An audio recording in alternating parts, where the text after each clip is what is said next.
नमस्कार मित्रों, साहित्य की समीक्षा के इस YouTube चैनल लालित्य में आप सब लोगों का स्वागत है। आज भक्ति काल के सुप्रसिद्ध कवि सूरदास के एक पद की व्याख्या लेकर के आप लोगों के सामने उपस्थित हुआ हूँ। सूरदास भक्ति काल के श्रेष्ठ कवि हैं, बड़े रचनाकार हैं। साहित्य के समीक्षकों ने तो उन्हें हिंदी साहित्य के आकाश का सूर्य कहा है। सूर सूर तुलसी शशि उड़गन केशवदास। उनकी महत्वपूर्ण रचना है सूर सागर, जो सूर सागर सार धीरेन्द्र वर्मा के द्वारा संपादित किया गया है। उसका दूसरा ही पद है, अविगत गति कछु कहत न आवे, ज्यों गूंगे मीठे फल को रस अंतर्गत ही भावे। प्रायः सभी पाठ्यक्रमों में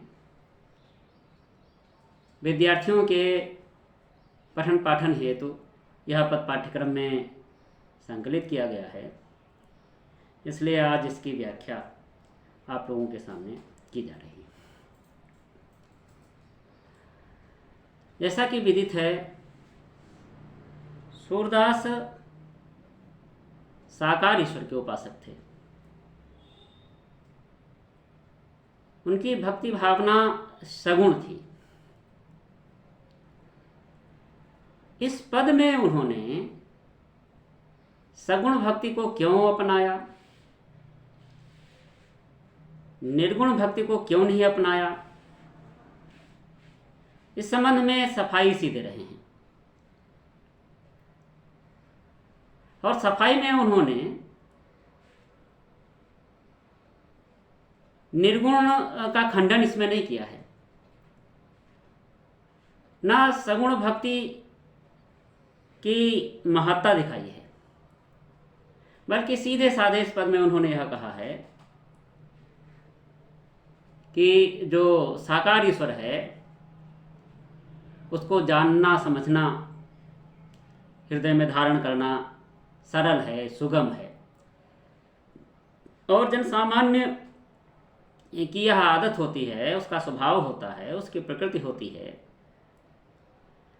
कि वह कठिनता को ग्रहण नहीं करता है, सुगमता और सरलता को ही स्वीकार करता है। यानी इस पद का प्रतिपाद्य है ईश्वर के सगुण रूप की उपासना का मंडन, प्रतिपादन। अविगत गति कछु कहत न आवे, ज्यों गूंगे मीठे फल को रस अंतर्गत ही भावे। परम स्वाद सबही सुनिरंतर, अमित तोष उपजावे। मन बानी को अगम अगोचर, सो जाने जो पावे। रूप रेख गुण जाति जुगुत बिन, निरालंब कित धावे। सब विधि अगम विचार हिताते, सूर सगुन पद गावे। वे कहते हैं कि अविगत गति कछु कहत ना आवे। अविगत गति, जिसकी गति के बारे में, दशा के बारे में, स्थिति के विषय में, स्वरूप के विषय में अविगत किसी प्रकार की जानकारी ही नहीं है। यदि उसके विषय में हम कुछ कहें तो हमसे कहते नहीं बन रहा है। कछु कहत न आवे, और क्यों कहते नहीं बन रहा है, एक उदाहरण दे रहे हैं। कह रहे हैं, ज्यों गूंगे मीठे फल को रस अंतर्गत ही भावे। जिस तरह से कोई गूंगा व्यक्ति होता है, फल का रसास्वादन करता है, फल बहुत मीठा है, उसका जो रस मिलता है, उससे जो आनंद मिलता है, उससे जो संतुष्टि मिलती है, उसका अनुभव वह करता है। और उस अनुभव को, उस अनुभूति को वह वर्णन करना चाहे तो वर्णन करने में समर्थ नहीं है, असमर्थ है। क्यों? क्योंकि उसके पास वाणी नहीं है, बोल सकता नहीं है। फल है, फल को वह खाता है, फल की मिठास का अनुभव ही करता है, लेकिन उसका वह अनुभव उसके अंदर ही रहता है, उसके हृदय में ही रहता है, उसके अंतर मन में ही रहता है। परम स्वाद सबही सुनिरंतर अमित तोष उपजावे। परम स्वाद, जो उससे अत्यधिक आनंद मिलता है, अत्यधिक उसका जो स्वाद है, सबही सुनिरंतर, उस स्वाद का वर्णन वह सबसे करना चाहता है, निरंतर करना चाहता है, बिना रोक टोक के करना चाहता है। अमित तोष उपजावे, उससे उसको जो तोष मिला है, जो संतुष्टि मिली है, जो आनंद मिला है, वह अमित अमित है। मित कहते हैं थोड़े को, और अमित जो थोड़ा नहीं है, यानी बहुत ज़्यादा, यानी उससे उसको संतुष्टि तो अत्यधिक मिली है, आनंद तो बहुत ज़्यादा मिला है, और उस आनंद को वर्णन करना भी चाहता है, लेकिन वह कर नहीं पाता है। क्यों?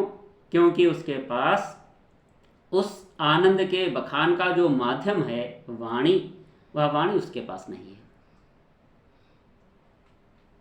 तो सूरदास कह रहे हैं कि जो हमारा ईश्वर है, यानी निराकार ईश्वर है, तो निराकार ईश्वर को हम कैसे जानें, कैसे समझें? जानने और समझने के जो माध्यम हैं, ज्ञानेंद्रियां, उन ज्ञानेंद्रियों की पहुंच नहीं है वहां तक। मन वाणी को अगम अगोचर, वह कहते हैं कि मन और वाणी से वह अगम है और अगोचर है। अगम, गम का मतलब जहां पहुंच हो, अगम जहां पहुंच ही नहीं सकता है, यानी मन जहां पहुंच ही नहीं सकता है। मन को इंद्रियों का राजा कहा जाता है, यानी मन में यहां पर सारी इंद्रियां समाहित हैं, इंद्रियों की वह पहुंच नहीं है। यदि किसी विषय वस्तु की मुझे जानकारी करनी होती है तो आंखों के माध्यम से हम उसको देखते हैं, त्वचा से स्पर्श करते हैं, कानों से उसके बारे में सुनते हैं, उसकी वाणी सुनते हैं, तभी उसके बारे में कोई धारणा बनती है।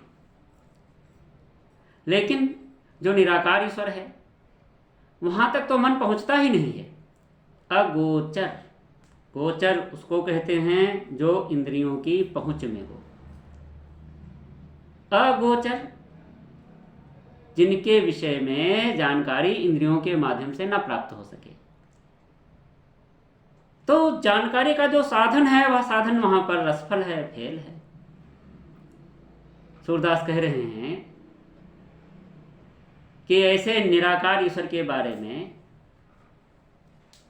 मैं कैसे जानकारी जुटाऊं?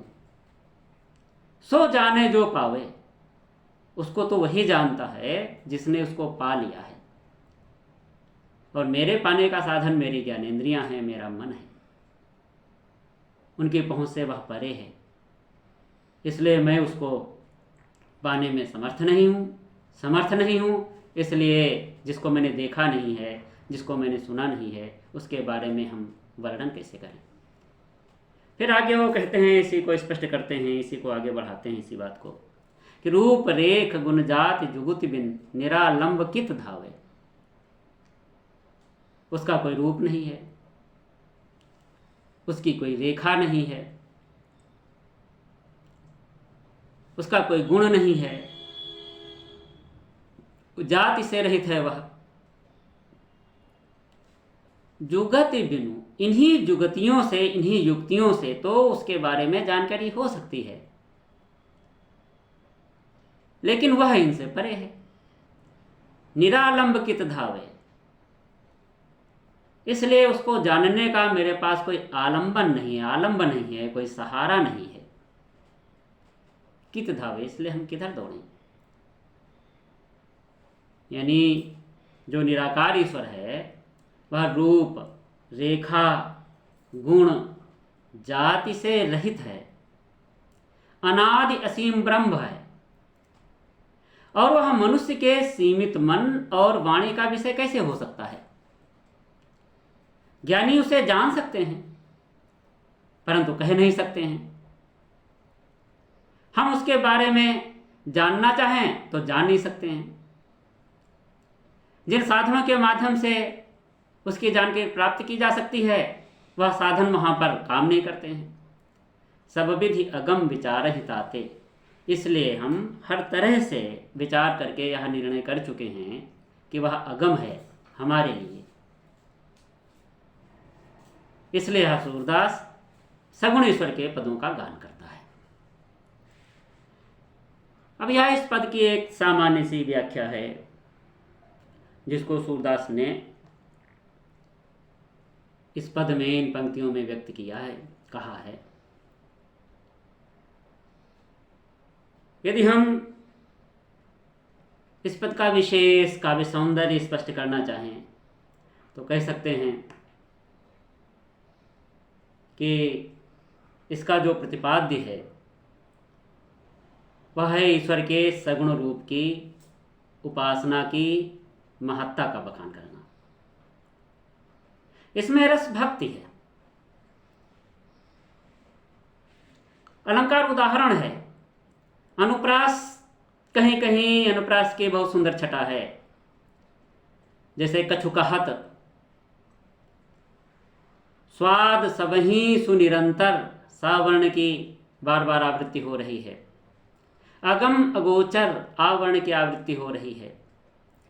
सूर सगुन, सावर्ण की आवृत्ति हो रही है।